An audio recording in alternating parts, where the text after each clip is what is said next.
قصة. بسم الله الرحمن الرحيم، والصلاة والسلام على رسول الله. هذا رجل، القصة بدأت في التسعينات 1392 أو 93 هجري في مدينة جدة، ويعمل في بيع وشراء العقارات والمقاولات. وهذا الأمر على بادي، على بلك وعلى شينك وعلى أشياء مثل هذه. البنيان كان ضعيف في هذا الوقت، وله صديق من دولة اليمن، وهذا الصديق هو السعودي، بينهم شراكة، محبة، يساعدون بعض، يقومون مع بعض، يعني الحقيقة حتى انهم في استراحة مع بعض. اليماني يحب السعودي والسعودي يحب اليماني، وبينهم خوة وعلاقة ما شاء الله تبارك الله. اليماني إذا قعد له سنتين سافر لهله في اليمن، يتفقد عياله ويتفقد زوجته وجماعته، ويقعد شهرين ثم يرجع للسعودية. جاء ذاك اليوم السعودي قال: يا أبو عدنان. قال: نعم. قال: ليش ما تجيب عيالك هنا وتستقر؟ كل فترة تروح شهر أو شهرين وتقعد عند عيالك وترجع، وأنت هنا قلق عليهم وتفكر وهواجيس. قال: والله يا عمي أنا ما أقدر، إمكانياتي ما تسمح. قال: أنت دائما ما شاء الله تبارك الله إن بنيت غرف ولا بنيت شيء تحط عندي الدراهم، وإذا جاء موعد سفرك خدتها ورحت صرفتها. هالمرة لا تصرفها، خلنا أنا وياك نسنعها. قال: توكل على الله، اللي أنت فيه أنا فيه. أبو عدنان قاعد يشتغل في هالغرف وهالبناء وهالشغل، لين كل ما جاء له 5000 7000 10000 حطها عند أبو محمد. أبو محمد هذا ياخذها يحطها عنده. والله اجتمع مبلغ طيب. يوم جاء ذاك اليوم نادى أبو عدنان، قال: يا أبو عدنان. قال: نعم. قال: جاري عنده بيت قديم حوش وفيه غرف وزين، وش رايك نشتريه لك؟ قال: تشتريه لي أنا؟ قال: قال: بغالي. قال: خلنا نروح نشوف. قال: توكل على الله. قال: أنت لا تتدخل، أنا اللي أبى أشتريه باسمي. راح أبو محمد وطق على جاره: السلام عليكم. السلام يا فلان. قال: نعم. قال: أنا سمعت أنك بتبيع البيت هذا. قال: والله ببيعه. قال: وأنا جاره وحق بالشفعة، كم تبي فيه؟ قال: والله أبي فيه 100,000 ريال. قالوا لي. قال: لك أنت؟ قال: لي. قال له: هنا 15 أنزلها 85. لا الله. أبو عدنان المبلغ اللي حاطه عند أبو محمد 70,000 ريال، يبقى كم؟ 15,000 ريال. قام أبو محمد وزدها 15,000 واشتري البيت. تراه وراه أبو عدنان قبل ما يشتريه، وجاز له واستانس. كاتبوا وحولوا الصك باسم أبو محمد. هذاك طلع من البيت، وهذا جاب أبو عدنان قال: جيب عدتك وأغراضك وخشبك وسقالاتك وحطها في البيت إلين تجيب عيالك ونسنعك. فرح فرح شديد. قال: بكم خدت؟ قال: خدت ب85,000 ريال. قال: أنا ما أعطيتك إلا 70. قال: 15 سلفة. قال: ابشر يا عمي. صار يجد فرحان بهالبيت، وقاعد عنده ايش طموحات انه بيجيب عياله ويسكن ويستانس ويدرسهم في هالبلد المبارك. يوم اجتمع عنده مبلغ، قال: يا عمي. قال: نعم. قال: أنا بروح لليمن واجيب عيالي، وترى عندي فلوس لكن ما أقدر أسدك، أبي أفرح عيالي وأبي على قولتهم عندي بعض الأمور هناك. قال: أجل، ما الله يقويك، توكل على الله.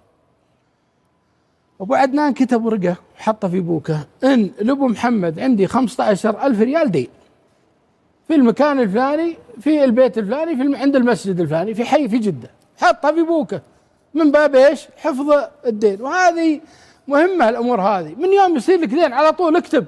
طيب. راح وجاء لليمن. يوم تعدى بندخل الحدود صار عليه الله يعافينا وياكم حادث، وياخذونه ويدخلونه المستشفى ويدخل في غيبوبة. لقوا جوازه ولقوا معلوماته وعنوانه في اليمن. اتصلوا وجت زوجته وجاء ولده الكبير عدنان، عمره يمكن هاك الأيام 14 15 سنة. الأبو تحت العناية، فاق لكنه فاقد الذاكرة، ما يذكر شيء. خذوه عندهم في البيت وعاش معهم 4 5 سنوات، إلا أنه مفتح يعطونه غذاء وهذا، لكن سبحان الله الله أخذ أمانته. هم لا، وضعهم صعب جدا، ما هنا شيء وظروف صعبة. قالت الأم: يا ولدي. قال: نعم. قالت: روح للسعودية وترزق الله. قال عدنان: ابشري إن شاء الله بقى أشوف لي فيزا ولا أشوف لي مدخل للسعودية. طبعا ذيك الأيام ما كان فيزا، يدخلون اليمنيين كأنهم مواطنين سعوديين. يقول: وأنا فتش في بوك أبوي لقيت الدين، وافتح وجهي لامي، قلت يمه، قالت نعم، قلت هذا دين الواحد سعودي على ابوي 15,000 ريال. على فكره لقوا مع ابوهم 20,000 ريال ولقوا شناطه، لكنهم محتاجين وصرفوا على انفسهم خلال 4 سنوات. فيقول لقيت في البوك ورقه مكتوب فيها فلان بن فلان فلان يطلبني 15,000 ريال في حي المكان الفلاني عند الجامع الفلاني في المسجد الفلاني. يا يمه ابوي عليه دين، يا يمه ابوي ما راح يحاسب، يا يمه. قالت يا ولدي انا من رايي تروح للسعوديه وتشتغل فيها، وان جبت المبلغ سدده للرجال.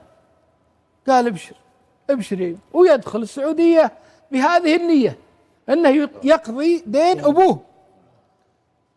اشتغل وتعرف على جماعته هناك في اليمن وقاعد يشتغل الين صار عنده يعني شيء بسيط. قام ينشد عن المكان اللي فيه ابو محمد، يا الربع من يدلني على المكان؟ قالوا هذا في الحي الفلاني. ركب له مع راعي تاكسي وجاء للحي، يوم نزل سأل عن المسجد، قالوا هذا المسجد. صلى معاهم، سأل جماعة المسجد يا الربع في واحد اسمه فلان بن فلان الفلاني ابو محمد؟ قالوا نعم. قال وين بيته؟ قالوا هذا بيته. وهو يجي الولد ويطق الباب، عمره 19، يوم يطلع له الولد محمد ولد ابو محمد. سلام عليكم السلام، كيف حالك؟ وين الوالد؟ قال من انت؟ قال انا عدنان ولد ابو عدنان اللي كان يشتغل عند ابوكم. قال انت عدنان؟ قال وهو يخمه، يا هلا يا هلا شلونك؟ ويقلطه كيف حالك عساك طيب ابشرك شلونك؟ وين الوالد؟ الوالد راح منا من 5 سنوات ولا جاء. قال والله الوالد يطلبكم الحل، هذا ما صار عليه وهذا ما صار عليه، وانا لقيت في ابوك ابوي ان ابوك يطلب ابوي 15,000 ريال، وانا جاي اشتغل عشان اسدد هال 15.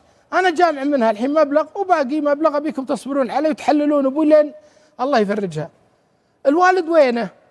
هذا يسأل عدنان محمد. قال والله الوالد مات قبل 6 أشهر. أفا الله يغفر له ويرحمه.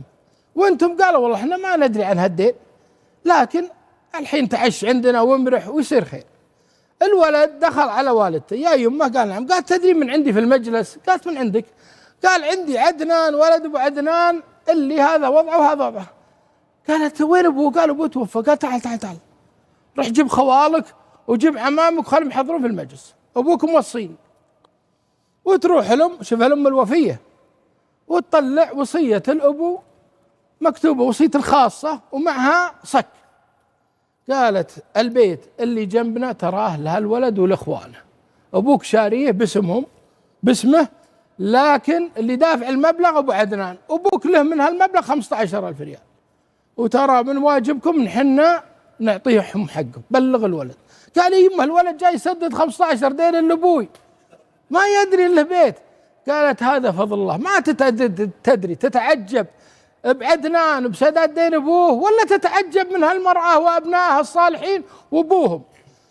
جو العمام وجو الخوال، وقرأوا الوصية من الابو عن هالموضوع هذا بالذات، كاتب له خطاب: عيالي وابنائي، انا يعني حرصت طول حياتي اني ما اكلكم حرام، وهذا الرجل جاري ابو عدنان انا شريت له البيت وهو انسان صالح، اذا جاء من السفر لانه هبط علي، فترى البيت اللي جنبي شريت له ب85، انا دفعت 15 وهو دفع 70، خذوا منه ال15 واعطوه الصك، هذا اللي له عندي، واسال الله العلي العظيم ان يوفقكم لما فيه الخير. يوم قروها على عدنان وعلى الخوال وعلى عملها بالعدنان، قال انا جاي اسدد. قالوا الحمد والشكر لله. ما تدري قلت لك وش رايك يا عدنان؟ قال والله انا ما اقدر املك بيت في هالبلد، يعني تعرف الصك ما يحول، لكن بيعوه، احنا في فقر، داقنا الفقر في اليمن. قال الرجال خلاص ابشر ان شاء الله. المهم حرجوا على البيت ويسام 350,000 ريال، قيل 300 وقيل 350,000 ريال. قالوا يا عدنان؟ قال نعم. قال البيت سعره اللي الآن يباع فيه من 300 350، نبيع؟ قال أنتم شو تشوفون؟ قالوا هذا سعره. قال توكلوا على الله. ويبيعون البيت ويشهدون عليه أنه استلم حقه، و15,000 ريال يعطيهم عيال أبو محمد، وهو يأخذ المبلغ هذا كله 335,000 ريال، ويرجع طال عمرك لبلده اليمن ويعطي أهله ويوزعها عليهم حسب توزيع الورث المعتاد في هذا الكلام. هذه القصة حدثت بين رجالين جمعهم سبحان الله عمل، وجمعهم مسجد، وجمعهم دين. أنا عندي رسالة مهمة لجميع الناس اللي يجون هذا البلد المبارك للعمل فيه. أنت جاي بتأكل عيالك حلال ولا بتأكلهم حرام؟ كلها موجودة. إن سرقت وإن ما أخلصت في وظيفتك وإن ما أخلصت في عملك، سواء أي وظيفة كانت، مدير، مهندس، كمبيوتر، مقاول، سباك، بائع ملابس، بائع في محلات غذائية، جميع العالم موجودين في هذا البلد المبارك. أنت وش بتأكل عيالك؟ وش بتطرش المبلغ؟ هل أنت بتأكد أن هذا المبلغ اللي بترسله لعيالك 100% تخاف الله فيه ولا لا؟ ولا مأكلهم حرام؟ جابك كفيل وحطك على البقالة وقمت تلعب وتسرق وترسل لهم مبالغ، جابك كفيل وحطك على محل اتصالات وصرت تسرق وتبيع وتلعب، جابك واحد وحطك محل مسباك كهربائي مهندس وصرت تاخذ وتبيع، ولا جاي حريص على حلال كفيلك وحريص على حلال المسلمين وتاخذ حقك بما يرضي الله؟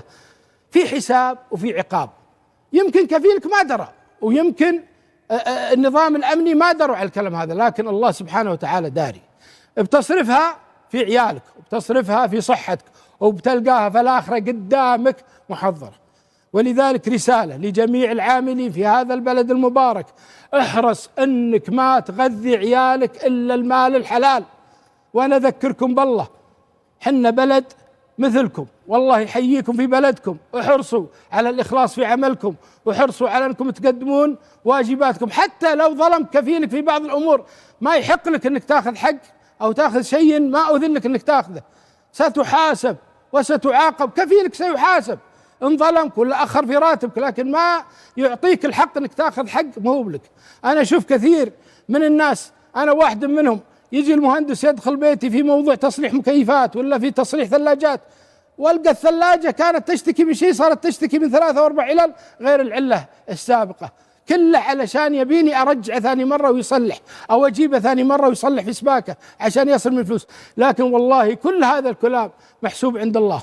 أنا الرسالة أوجهها: غذ عيالك بالمال الحلال. احرص، أنت جاي وعيالك هناك، فأسأل الله العلي العظيم أن يعينكم على الخير ويجعلكم تخافون الله سبحانه وتعالى في أعمالكم وفيما أعطي إليكم من أمانة. هذا ما أحببت أشارك فيه، جزاك الله عني كل خير يا رب. الله يجزاك عنا خير أبو عزيز، بارك الله فيك. قصة جميلة والرسالة وصلت، وأظن